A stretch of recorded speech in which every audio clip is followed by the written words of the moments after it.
শ্রীলঙ্কার বিপক্ষে সিরিজ জিতে কিছুক্ষণ আগে দেশে ফিরেছে বাংলাদেশ দল। এই মুহূর্তে শাহজালাল আন্তর্জাতিক বিমানবন্দর থেকে যোগ দিচ্ছেন আশিক রুদ্র।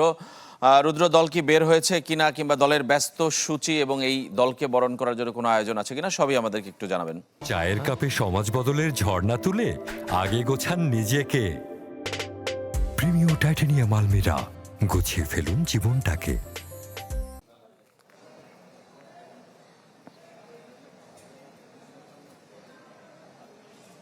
না, এই দলকে বরণ করে নেওয়ার জন্য আসলে বিসিবি থেকে আমরা কোনো ধরনের কোনো আয়োজন দেখিনি। 11:30 নাগাদ ঢাকায় এসে পৌঁছেছে বাংলাদেশ দল।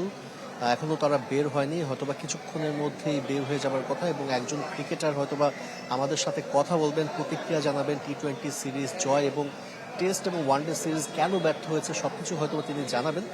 পাশাপাশি এটাও জানিয়ে রাখতে চাই যে সব ক্রিকেটার কিন্তু আজকে ঢাকায় এসে পৌঁছায়নি। যতদূর আমি জানতে পেরেছি আমার সোর্স থেকে, যে তানজিম হাসান সাকিব, শেখ মেহেদি সহ আরও 2-3 জন ক্রিকেটার আছেন যারা হয়তোবা টিকিট ক্রাইসিসের কারণে, যতদূর জানতে পেরেছি, যে তারা আজকে ঢাকায় আসতে পারেননি। তারা আগামীকাল শ্রীলঙ্কা থেকে ঢাকায় আসবেন এবং কাল থেকে কিন্তু পাকিস্তান সিরিজের জন্য অনুশীলন শুরু করার কথা। তবে প্রথম দিনের অনুশীলনে আসলে সব ক্রিকেটারকে পাচ্ছেন না হেড কোচ ফিল সিমন্স।